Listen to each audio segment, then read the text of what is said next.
IFR is all about stability, minor corrections, and real gentle bank angles, climbs and descent, far away from ice fishing houses and vehicles, because there's less likely to be some drunken idiot out there trying to race us on a snowmobile or something.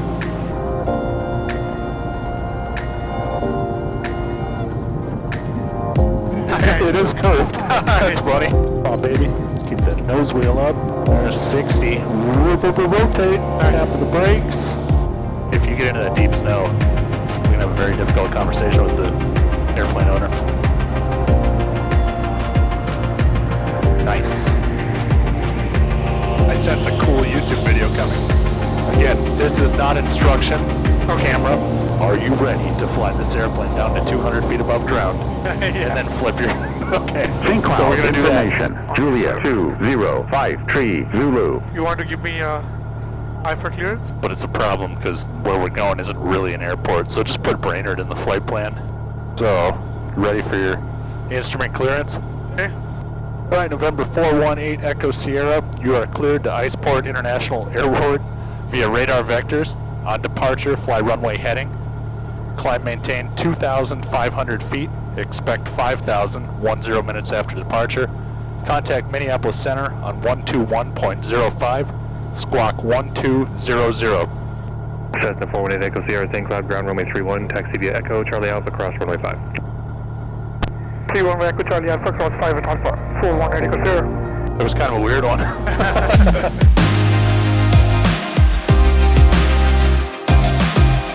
yeah, nice correction, bro.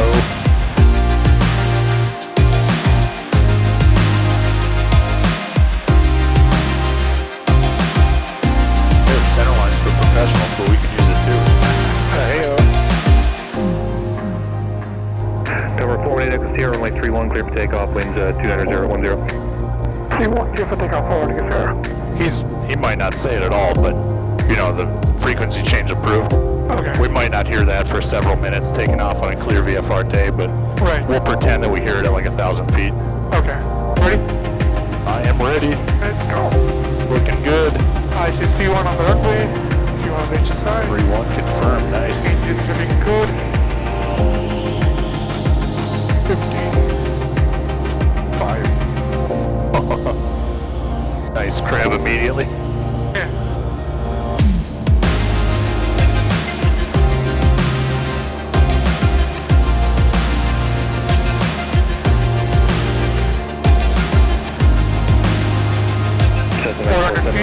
Yeah, you're in the clouds. Wind 27011, clear. Alright. Yeah, we'll just, we'll pretend like you checked in with center right now. So, go ahead and call me Minneapolis Center. Tell me you're on a 310 heading and all that. Minneapolis Center, 418 Echo Sierra, just departed St. Cloud on 31 heading, 1,700 climbing to Brainerd. Good afternoon, November 418 Echo Sierra, Minneapolis Center. Climb maintain 5,000, turn right heading 020.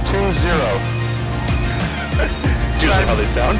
Yeah, climb in at 5,000 to 020 for 418 Echo Sierra. They probably would have said St. Cloud altimeter 3017, even though you just took off from that airport. Need some right rudder there, guy. This is fun. I can't wait to start instructing. I better look for traffic. And I'm cleared to 5,000, so I'm going to put it to 5,000. Correct. Here. And 020 heading. That's correct. Estimated time to destination, 32 minutes it says. Although that will come down as we reach our altitude and level off and speed up. Did I tell you to go to 5,000? Yeah. Climb maintain 5,500. Sorry. I'm at 5,500. We're gonna be over 3,000 feet AGL, so we should be on a VFR altitude. Yeah. So I start saying like 200 feet remaining, 100 feet remaining and stuff.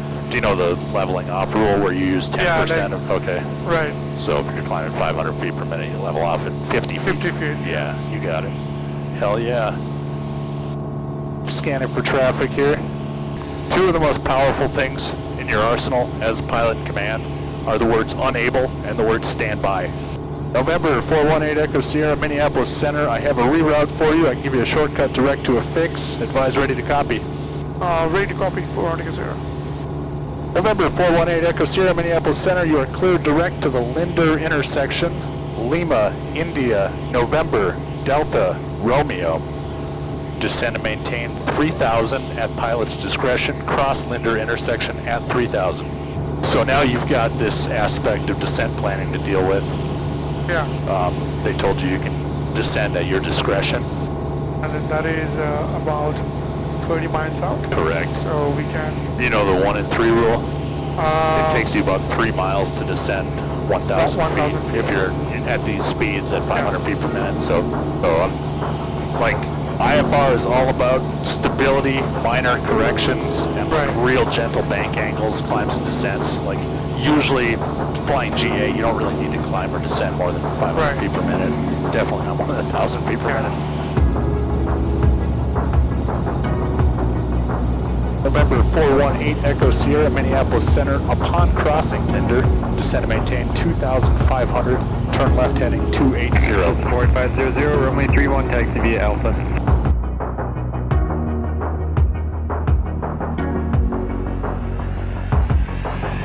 Like I said, the field was reporting 1,700 foot ceilings, so we're now about 1,700 AGL, so you can flip it up.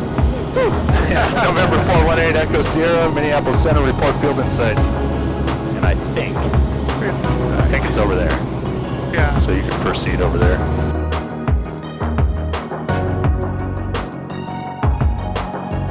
Things I'd be looking for, look for something where we can see that glossy shine, you know, the sheen of the ice, so we know it doesn't have a lot of standing snow on it. We're going to look for something that's probably far away from ice fishing houses and vehicles, because there's less likely to be some drunken idiot out there trying to race us on a snowmobile or something. And think about the direction of the wind. So we know the wind in Brainerd is coming from 300, right? So we're flying about into the wind right now, as you can see from your ground speed. Right. I'm going to switch to 2345, see if anybody's talking on the air-to-air frequency. So this road's underneath, do you think that's not the runway? That's I think these are mostly just like access roads, but when Isaac and Blake and I were flying over here before, we were landing on a bunch of those. This also might be a runway, or we can go out in the middle where there's probably fewer people. This one's got a little bit of a bend in it. That's for sure where Isaac and I landed the Champ. Yeah. It's probably a lot wider than you need. It looks narrow from up here. Yeah, it's a little too narrow for my taste. Yeah, no, it's a little narrow. I agree. I did see a good option right there, though. Which one? Okay, so get some speed or some altitude, and then turn around to the left. Remember, you're going slow, so keep the bank angles a little bit.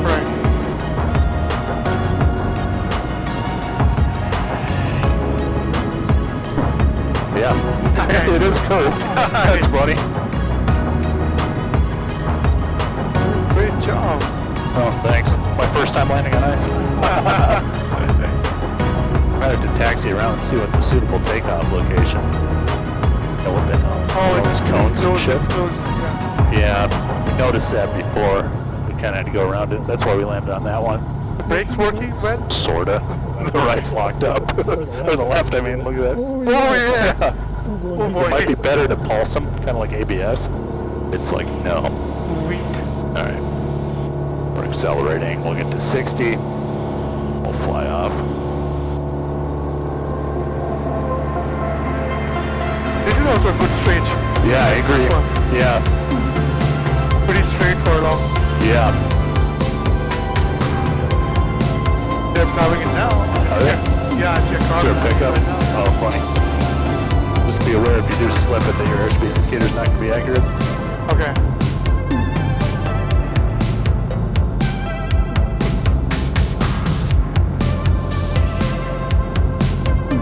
Is it pass? Yeah, you're good. I was waving at him. Just keep it centered, that's the most important thing. There's a very slight crosswind component. If you get into that deep snow, gonna have a very difficult conversation with the airplane owner.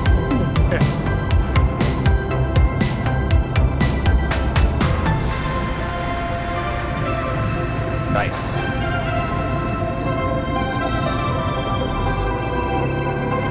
Be wearing that left turning tendency. It's a little bit rutted too, right? Yeah. Oh, this is cool. Yeah. Yeah, it's fun. My first snow landing. Oh yeah, nice job.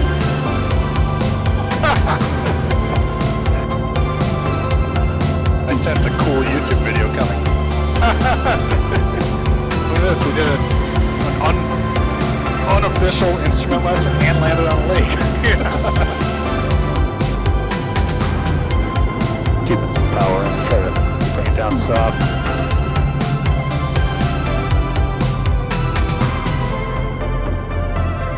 Come on, baby. Keep that nose wheel up.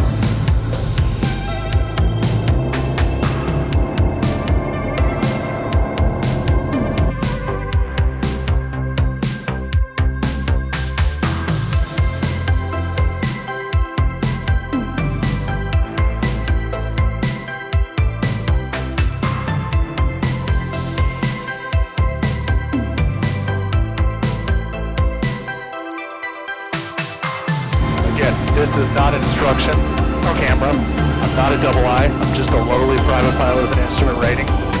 When you stop that hub and spoke scan, everything goes haywire. So you got to keep that going.